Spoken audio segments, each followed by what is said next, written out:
Let's go! Come on, boy. Orange and blue skies, boy. What's going on, brother? Not much, man. I know Getting you. over. Yeah, I know, man. Sorry I'm catching you pretty late, man. I know you're getting off work here.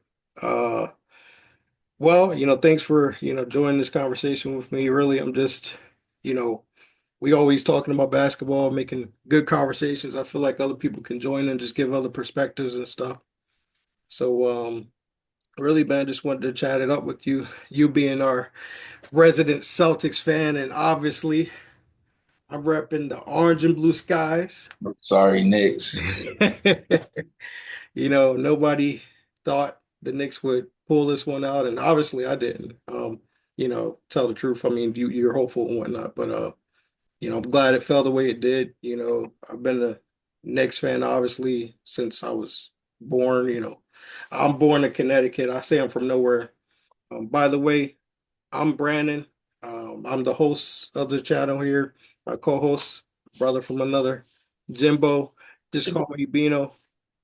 Um, but yeah, I say I'm from nowhere because I was born in Connecticut, and then don't know a thing about Connecticut, raised in Manhattan, the Bronx, and then Georgia and Florida. So here we are. But like I said, we got my man's here. He was born in Mass.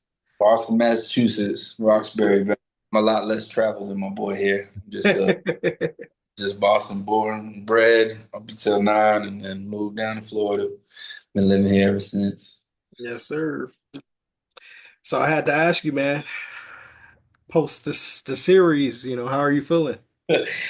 um, I mean, taking the emotion out the view, right? You get frustrated because you don't win, especially when you were the past chance, right? But really, it's about where do we go from now? Obviously, we got a new owner that's coming in, so that's going to be interesting in what he wants to do, right? It's all going to be dictated on that. So if he's not willing to give out that money that is going to be needed to get those guys, or if Brad Stevens can't figure out what to do in order to uh, really they need a revamp, right? Something to where they can make that money kind of all mesh with those two giant contracts that Brown and Tatum have.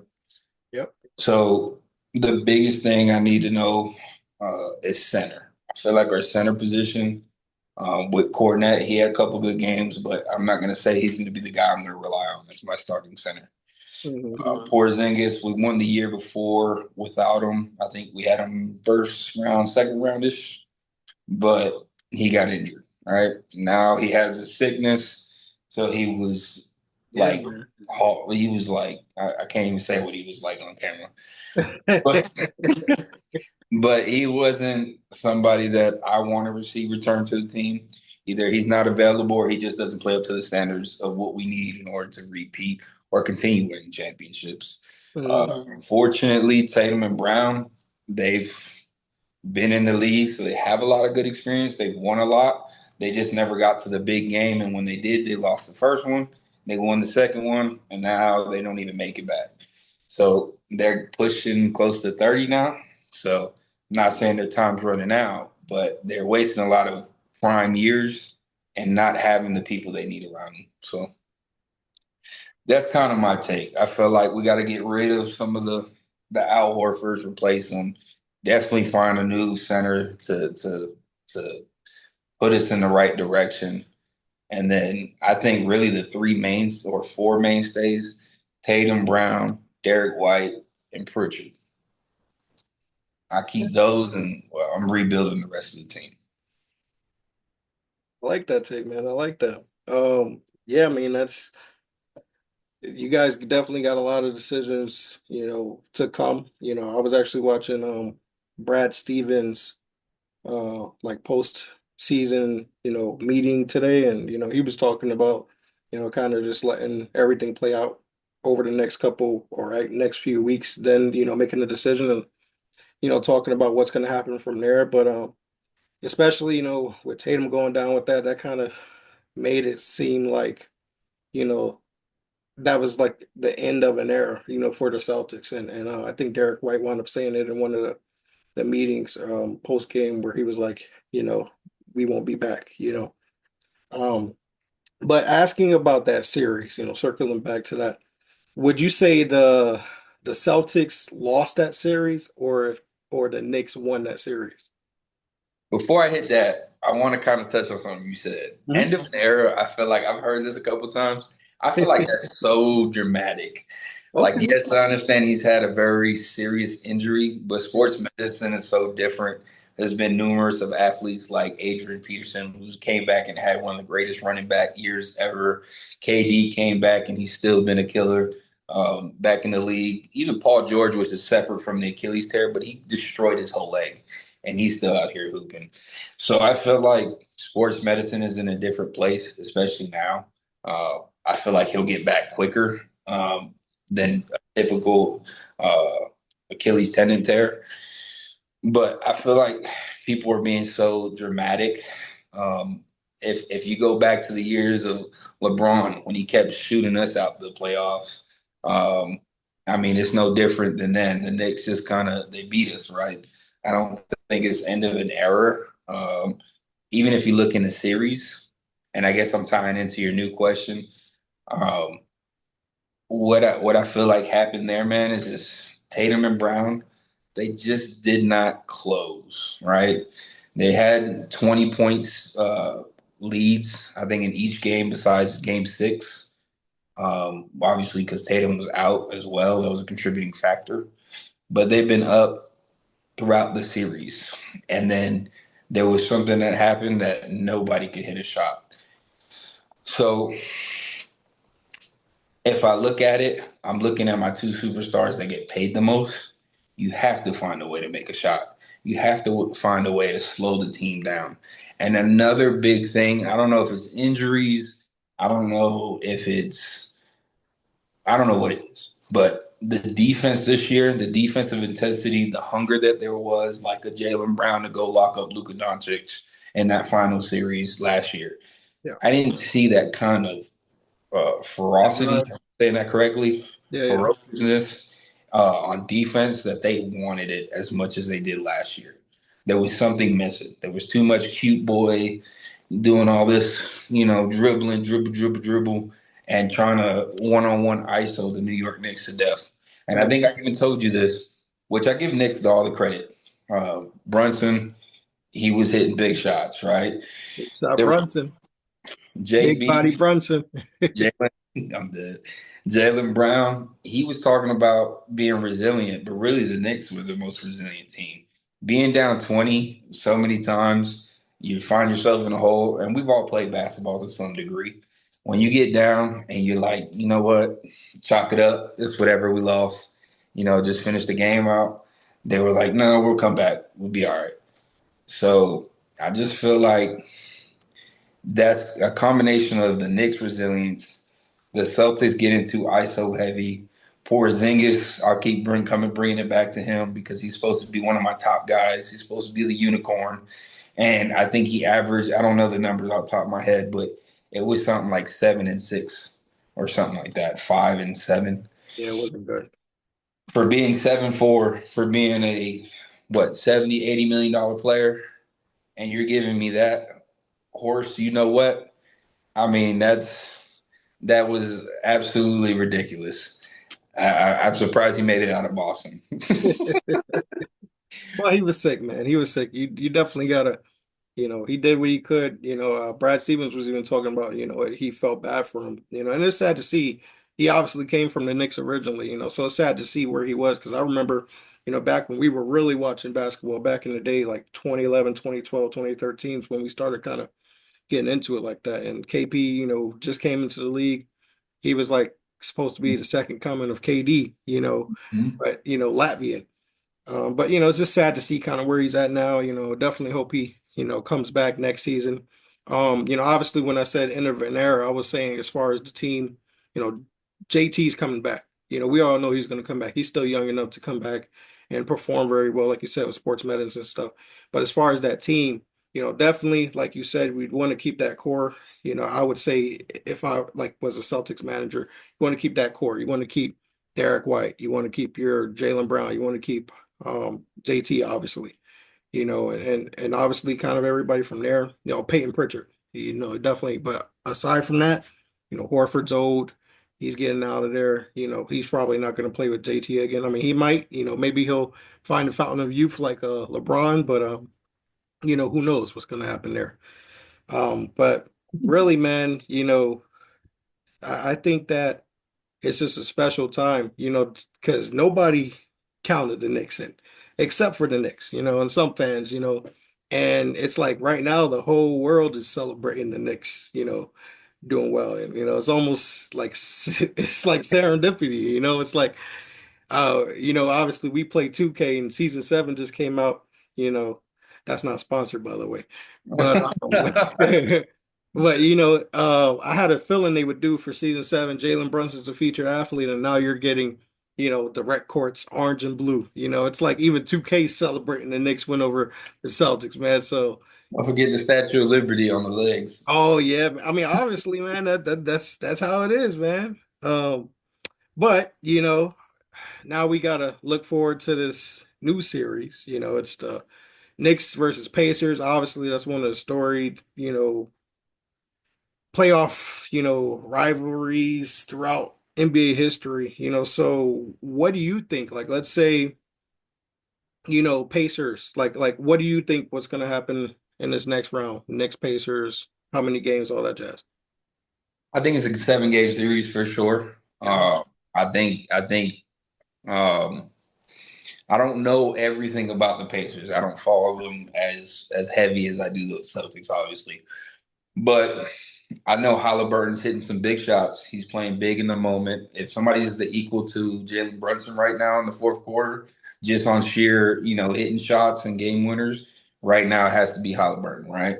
Gotcha. Uh, you have a solid, they're all long, they're all fast, they're all young. Um, and they're playing with, they remind me of OKC, just not as lethal, I guess I would say, in the way they're playing with energy and they're playing their defense and they're rebounding and they're getting out and going and striking fast. I feel like they have that energy and that momentum. And I feel like the Knicks may be a more, I don't know if I want to say talented, but they might be a more seasoned roster with the players that they have and the way they have poise and they have resilience.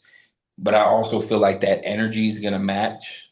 And those 50-50 balls that the Knicks might have beat us to every time, I don't think you get that same kind of love against the Pacers. I think they're ready to run after those too. That high intense energy going up and down the floor with defense, I think you'll see a lot more intensity that I was talking that the Celtics were missing with the Pacers. And then another big thing that you guys demolished us on because we naturally play small is that the Pacers don't, right? Siakam is a 6'10", 6'11". He's skinny, but Mhm. he's still lengthy and he's a solid defender. He's been throughout his whole career. Yeah. He's actually been known more of a defender and then became a scorer as Kawhi Leonard kind of came in my opinion, at least. And then Miles Turner, I think is his name, his first name, their Right. center. He is a absolute like if I could trade out Porzingis straight up, I even give him 2 first-round picks right there, and I'll take that guy. Man, does he play with energy? He's big, he's strong, he's fast, and he can shoot. I mean, and he's always available. Hopefully I didn't jinx him, but he's always available. Yeah, no, he was definitely my pick before we got Cat, to be the center. He's the prototypical 3 and D big, that you would want. So he's definitely, like you said, he's valuable. But I mean, even with all that, I definitely get it. I feel like everybody's like, oh, watch out for the Pacers. And I'm not gonna discredit them or anything, but I feel like one of the reasons why the Knicks beat the Celtics this series is because they were battle tested. They had to go through a hard Pistons team, and that took 6 games. We went through Milwaukee, with their circumstances this year, or the Cavs, them being riddled with injuries. If we went through that, I don't think we would have. been up to the task as much as we have with Pitt because we went through the Pistons first. And with that being said, I mean they're kind of saying the same thing with OKC over on the West side. But at the end of the day, I just think that they haven't been really tested. And the Knicks, I mean, we've had to go through some battles to get there. So I think realistically, yeah, Pacers, they're going to be good. And I'm not going to discredit them. I don't see it going more than six in the Knicks' favor. I really want to say Knicks in five, not to discredit them, but I do. What happened? I said, wow, that's bold. Man, I'm just saying, I do think that, that the Knicks. One, it favors the Knicks if they finish them quicker, because obviously they get to roll into the finals, have a Yeah. little bit of break because we don't know what's going to happen over in the West. But it also, I've seen it mentioned where, you know, the Pacers, they constantly wear down on a series. They'll wear you down a series because of their style, their play style. So once you go to that sixth and seventh game, you're going to be pretty tired, and that's why I say next five or six. I really like our chances. I like us in 7 games too, but I definitely like it better to finish in 5 or 6, especially because, like you said, clutch time. Not just Jalen Brunson, but the whole team is leading in clutch points and clutch performance in that regard. I think you guys have a solid advantage again, and just one continuity since you guys are all Villanueva people over there, huh? But um, with that, there's a lot of continuity. A lot of these guys played together before, Yeah, and again, that resilience. I give you guys that last series. There's a lot of times where I was like, man. Honestly, if you look back at the Celtics series, we should have swept y'all. If you're just being honest, if we could have it went closed, either way. Yeah, yeah, we could have closed. If we would have had those closers in those moments, we it could have went down. But the resilience of the Knicks, if they keep taking that to every series, I mean, they're going to be in every series no matter what. JB, I don't know how he hits half the stuff he hits. It's weird because yeah, he's so short, but he's playing in the post. But yep. he hits, and Cat with that he has two broken hands. I think you told me, or one. His thumb, his right thumb, he still has that bone chip in his right thumb, and then his left middle or ring finger's been fractured or something. So, but he's It hooping. it looks like he's still hooping. I mean, I'm sure it doesn't feel good, but it looks like it's manageable, and he's Yeah, still hooping. So, um, I think I saw something on Bleacher Report, and I totally agree. He's your X factor. he He doesn't definitely. come to play, you guys don't win. Yeah, He's gonna need to give you numbers like the 21, I think, in 14 or 20 and 14 that he averaged for the Celtics, whatever it is. yeah, But I just don't personally think he gets there. I don't think I think Siakam's a lot better matchup than if you put Tatum on Cat. And a lot of times, if you looked at our series, we put Drew Holiday, excuse me, that's at least a 5 to 6 inch disadvantage in height, and you're trying to fight for the rebound. You're trying to box them out. I can count on my hand the amount of times, we had somebody who was probably on equal size with the guys that especially when you went with your really big lineup. And I just feel like they really, really match up well. You guys aren't going to have that interior um, dominance that you showed against the Celtics. It's really going to come down to your your guards and your forward to make a difference this time, in my opinion. Is yeah. how I We, see it. we definitely need, like, the wing stop. They call it wing stop central to show up. OG Anunoby, Mikal Bridges, Josh Hart. Yep. I think we'll do it, man. And then once we get that, Knicks can win it all depending on who wins between OKC and the Wolves. Because honestly, I told you, man, I wanted Denver to win because you could kind of see OKC and Denver. They didn't have the legs to compete with them boys. They can shoot, and they'll run it up really quick on you, especially the way they run. But I we mean, this can be about controversial. I don't mean to cut you off, but huh? that Nuggets and Thunder game was a little bit controversial in my You opinion. know what? You know what? Yeah, we had this conversation yesterday. Honestly, it did look like the refs Looked was like kind it of they felt made like a call to the it felt like NBA. hey, we need something to happen. But you know what? At the end of the day, the players say, this and that. But you did something you kept mentioning was they kept quadruple teaming Jokic, and you know you said that, and then I was rewatching the highlights and lowlights today. I'm like, you know what?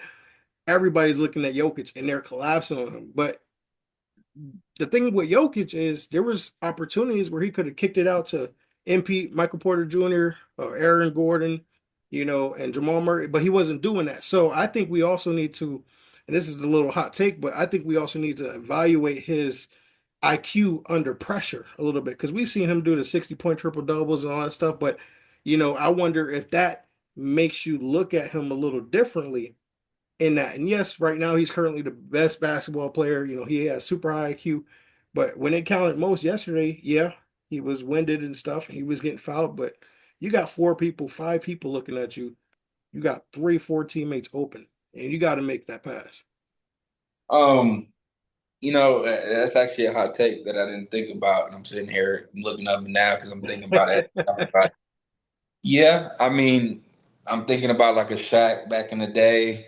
I remember he did an interview or something like that where he was like, I got the ball and, they were all triple teaming me. So I would pass it out and he would keep, kind of moving the ball around until he was able to get to his position.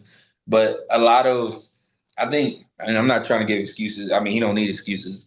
He should be the MVP this year and that'll be what, 3 or 4 times back to back.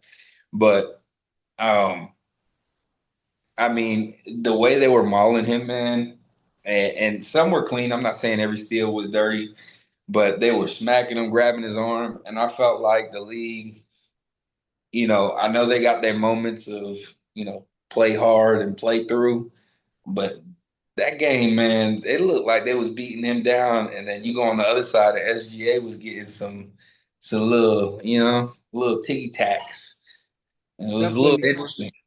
Definitely need more consistency on that. But even Brad Stevens mentioned he was like, there you definitely want defensive players to be able to stand their ground, but some of the holding and grabbing that they were doing back in the 90s, that's what you want to eliminate. And that I mean, it was bad yesterday, but Yeah.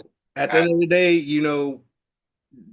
they just didn't have the firepower to stay with him, and that's why I was afraid of OKC, but between them and the Wolves, man, what you could think, what you got? That's a tough one, man. I really haven't came up and made my mind up on that one just yet. Um, I love Ant. I love his mindset, the way he plays. Yeah. He's a go-getter. He gonna attack you. He can miss 30 shots in a row, but he gonna say the next 30 going in. And sometimes you need that little bit of delusional in you, that little bit of delulu to make sure that you keep your confidence where it need to be. He reminds me of a confidence level of a Russell Westbrook, but more under control. Mm. Um, he's a warrior, but I don't know who comes with him. You got Julius Randle, but Julius Randle scares me. There's a reason why the Knicks got rid of him. But Um, he's been doing good this playoffs. He's actually been been consistently playing doing well. I'm not saying he hasn't, but I'm just saying I feel like this series. You had said something yesterday about margin of error. good. And this margin of error is going to be a lot tighter than I think what Julius has seen so far in the playoffs. And I feel like he's going to have those same young bucks that just ran on Jokic. He's going to have the same thing, even though he plays a lot different than Jokic, but he's going to have that same ferocity against him. And he's going to have to play with a lot of length. Chet Holmgren's going to be in the paint. What's your boy's name that came from the Knicks? Say DiVincenzo, the big ragu. The, No, the center. oh, Isaiah Hartenstein. Yeah, yeah. Yeah, He's another defensive, I wouldn't say monster, but he's pretty decent on the he's good at defensive, contested shots. Yeah. and he's good at getting rebounds and stuff like that. So I think it's going to be a tough series, man. I don't. My heart tells me OKC's taking it, and it's not going to be a long series, maybe six, Oh, something close to what the Celtics and Knicks look like. But or excuse me, my heart's telling me the I want the Timberwolves to win, but my mind's telling me that Oh, OKC will win. You know what I mean? The gotcha, smart gotcha. choice is OKC. So that's kind of how I feel about it. Here we go. Yeah, man. Just what we were saying about that OKC. I think what you were saying, obviously, with your heart being, with the Wolves and your head being with OKC, you know, the general consensus I was looking at today, it was kind of saying how, like even Wendy was talking about it, saying that there were some vulnerabilities that maybe we aren't looking at, and people are thinking that, obviously they're title favorites right now, followed by the Knicks, Wolves, and Pacers. Um, and I guess they were saying their odds are too big because there's some vulnerabilities they showed. I mean, if you think about it, they obviously cruised through the Grizzlies. There wasn't much competition there. Obviously the way their season was going, they weren't up to the task for the OKC, obviously. Yeah, And then the Denver team that they beat, obviously riddled with injuries, they tried to fight through it, but you kind of touched on it earlier. Like, they weren't really, you know, who does Jokic have? Obviously his secondary. You got Jamal Murray, but Jamal Murray's always kind of in that, injured or, inconsistent phase. And then who you got after that? Christian Brown, Russell Westbrook, which is definitely he can be an X factor, but he could also be the worst thing that happens in the playoffs, because his decision making. But I love him, much love for him for sure. But Aaron Gordon, Otto Porter. yeah, and Michael Porter Jr. Yeah. So it's definitely, there were some minds. It just opened my mind up to the fact that OKC might not be as good as we think they are in that regard, because obviously, yeah, they've 68 win team, great team, but as far as the playoff experience, which they did get, 7 games might have helped them, but some argue that they shouldn't have went 7 games against that team. And if that's what they're bringing into the postseason, the Wolves, you know, might actually have a shot, because the Wolves have kind of peaked just like Pacers have, and kind of you know, just been really gritty, and that could give the Wolves a good shot. Now, I know me as a Knicks fan, I'm hoping to see the Wolves in the finals. Obviously not, just glazing over the Pacers, but I would rather see them than see OKC, because OKC just has too much firepower. And it would be a really cool blockbuster to see the trade versus the trade going at it. Cat versus Randall. Obviously Devo and them. That would be like everything's lining up for the Knicks to have a blockbuster season. But the season's already a success. For in that regard. For the Knicks, because this is the first year everything's came together for that. But I wanted to ask you like one last question. If you're thinking about the duos, left, because I feel like the duos that are left with the complementary pieces are kind of going to be what dictates the winning champion. You know, Okay. if you think about, the duos, you got in OKC, you got SGA, Shea Chris Alexander. He's probably, you know, among the best players left, obviously. His duo is J Dub, Jalen Williams. You could probably throw Chet in there because they were saying Chet versus Randall is going to be a real big important piece for that. But I think really the duo of SGA and J Dub and OKC. Obviously, Timberwolves, you got Ant Edwards and Julius Randle. In the Pacers, you got Tyrese Halliburton and Pascal Siakam. And then in the Knicks, you got Jalen Brunson and Karl Anthony Towns.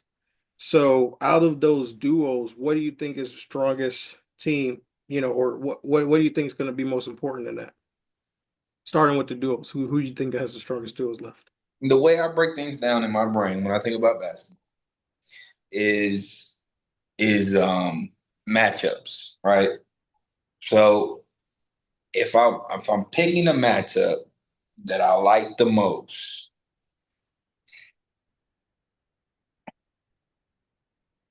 hmm,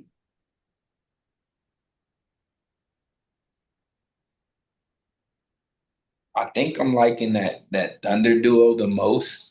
again, with my brain, Mhm. close second. If I had to like rank them out, this is how I'm gonna do it for you. I'm gonna rank them out.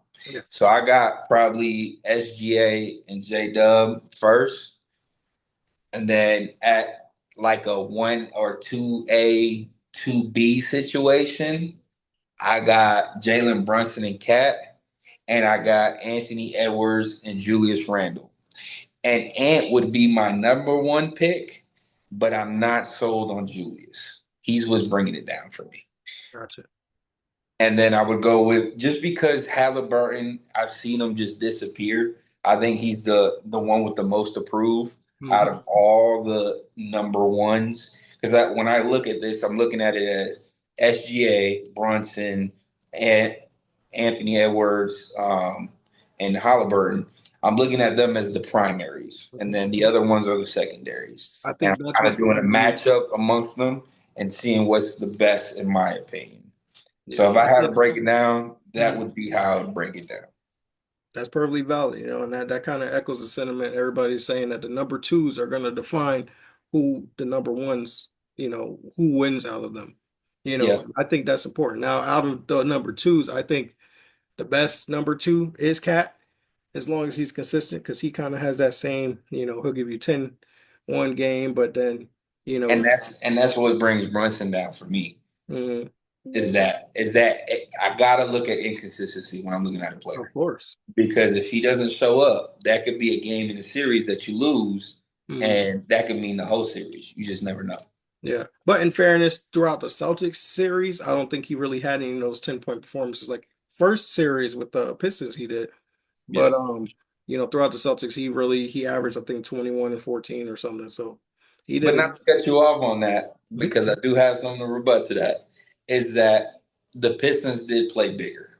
They had Durant and I forget who their power forward was. And that's what I'm saying. You guys are going to have issues, in my opinion, when you run into teams that play a true big. Celtics did it. Oh, Durant, yeah, Jalen Duran and Yeah. Tobias Harris. Yep. Yeah, Which Tobias is kind of smaller, but he's pretty stocky. yeah, yeah. I feel that. I feel that. I think realistically, matches wise, it's going to be hardest for Knicks to go against OKC. OKC Wolves. I don't know, man. I think between them, OKC just has so much firepower, but the Wolves are peaking at the right time, so it really can go either way. I definitely could see that going 6 and 7, no problem. And the way Julius Randle's been playing, if he can keep that up, I could definitely see that. Them. I don't see why they wouldn't win that. But like obviously, I've said it many times. If we can get the Knicks versus the Wolves, you know, that would be serendipity right there. I And don't and, know if we're and getting into that, but I'll let you keep going. But if you, yeah, I'm not okay, gonna say they're gonna win, but I'm just saying that would be perfect. And I'm not gonna just rule Indiana out like that. But like I told you before, and I just don't see. I don't think they've had a tough road to get to where they're at, and they've peaked since January. They've been kind of going, and they're shooting. I think their efficiency. They're shooting um like 50-40 splits. Since January and whatnot. But that law of averages naturally. You got to imagine that's going to go down. And I don't think that 2 years in a row the Knicks are going to lose a game seven. Obviously last year they were severely injured, didn't have OG Anunoby, didn't have Mitchell Robinson against that series, and obviously Mikal Bridges. But I don't think they're going to lose a game seven in their building 2 years in a row, especially the way this team's built. Like you said, those Villanova cats, they have a different kind of cohesion. But, the Indiana, this is their same team from last year, so they that's where they're able to kind of have that consistency. So it'll definitely be these last four teams, this is definitely I feel like the best playoffs that's been in a while. Like I don't remember a playoffs being this good, since I've been an adult, since we've been adults, and that's been over a decade now. So yeah. I think one thing to touch on that you had said there was Mitch. I think Mitch is going to be an issue for y'all. he'll be an issue, like a Mhm. offensive liability. Yeah, I think people are gonna take pages out the Celtics book and do hack a Mitch, and I highly doubt he goes 6 for 6 like he did. Yeah, Game five. but as long as he's shooting at 50%, that'll be out. That'll be out the window. I don't know, man. That's say they foul him. I think one game he shot. Let's say an average of 8 free throws he shoots a game, and he's making 50%. That's at least a good free throw shooter's making probably what 7. So I mean, or not 7, but 6. So I mean, it's He'll 2 make points. four. It's 2 points. You never know, He'll right? make four, but like I said, they were talking about that Wendy and the guy that he usually does his podcast with. I forgot, but I think they'll manage that really well. But what if he goes, you know, 1 for 7 from the field? I That's mean that you then dang near giving up a 10 point lead at that point. I will say this, and Josh Hart touched on it in his preview. He was saying, Tibbs has a reputation of not making adjustments and such, which he does have a reputation. But he did mention, he said he's actually been, listening to us, as the players and stuff, and he's been keeping the person that's had their hot hand and then obviously making adjustments really good in the series. And I could see that as a fan. So I would imagine that if that's happening, he's gonna pull him out and just leave it cat. But obviously I think I definitely want to see against the Pacers, that double big lineup, when they're running, having, let's say, Mitch run back because Cat's a good enough defender or rebounder, to get the ball, and then they can get a second chance opportunity and stuff. But obviously, Mitch Robinson is the best offensive rebounder in the league. So it's gonna be an interesting dynamic with that. If they do what my I guess if I'm thinking in the Pacers' mind and I'm the coach, right? I'm doing hack a Mitch, being honest with you. And How if it you works, see if it works. and if you leave Cat in there, it, it's gonna be like a Jokic kind of thing. And it's not really Jokic with the Thunder. I'm talking Jokic back against the Lakers when they put Dwight and they put AD. You're not gonna see the same kind of production if he's got to hold down Miles Turner and Siakam. This is the thing though, because you know who's going to be on Siakam? That's OG Anunoby, and they used to play together. And I think at this point, Siakam's a great player, but when Jalen Brunson went down, the OG Anunoby that we got after he went down is a total different tier than what he used to be. And I really think that OG Anunoby is at least the player that Siakam is at this stage in that, from that time. You know what I mean? From that time period. Not from how he started, but he's definitely one of the best defenders, especially on ball in the league, deflections and all that stuff. And then he's strong enough to keep up with those bigs, especially somebody like Siakam. I mean, I don't disagree on that, but I'm talking more from a defensive scheme program to eliminate Cat because we were just talking about right, Cat's your second. He has to be the guy to take you, unless you're saying that OB can help push through with his help. But I mean, you got a Nimhard, or if I'm saying his name correctly, Nimhart Neesmith. he's the guy who can get hot too. Now he's actually one of the killers that killed you last year. And Miles Turner, I think he'll do just fine by himself. Again, I think you put him on Cat and Mitch, you just put Siakam on him. You're going to be at a disadvantage when the Knicks play that lineup just because those are two pretty big and strong guys. But like I said, I think you hack a Mitch and you make him be an X factor. And if I'm the Knicks, I'm not comfortable with Mitch being the X factor on the free throw line because if I make him shoot, to be honest with you, I get real nitty gritty with this. I'll get a guy off the bench that I know I'm not going to play just to foul Mitch so I can use fouls Yeah. that I'm not affecting my Yeah. starters. That's Just one thing about the Pacers. They're really deep and they have like 10 deep they can use. yeah, so I would make sure that Mitch doesn't play in the game, and you're going to give me two bigs against one big. I'm taking it all day. I'm taking out. I'm nullifying no matter what Jalen Brunson, unless he scores 50 a game. I'm nullifying Cat with two guys on him. You never know, but see, that's the versatility. 1 through 5. I don't see anybody in the NBA who touches what the Knicks have, and that's part of their. That I mean, they built them to go through the Celtics. If you think about, But the Celtics are different though. Man, we got cut off again due to my laptop dying at that moment. But yeah, man, I think we had a good conversation. Definitely let me know what you guys think. We have more planned. But we really just want to, vibe. See what's going on. We're definitely excited about this playoffs. I wanted to at least get this stuff out here. To offer a new perspective because especially me being such a big Knicks fan, after every game, I'm looking for any video, any perspective I can find to help give the Knicks an edge or trying to get just a different perspective to see why they might not be favored or whatever. But let us know down in the comments what you guys think, what other stuff you guys want us to maybe hit on next time. Eventually we're gonna get people on calls, to weigh in on certain topics as well. But like I said, nonetheless, we definitely appreciate you guys tuning in and until next time.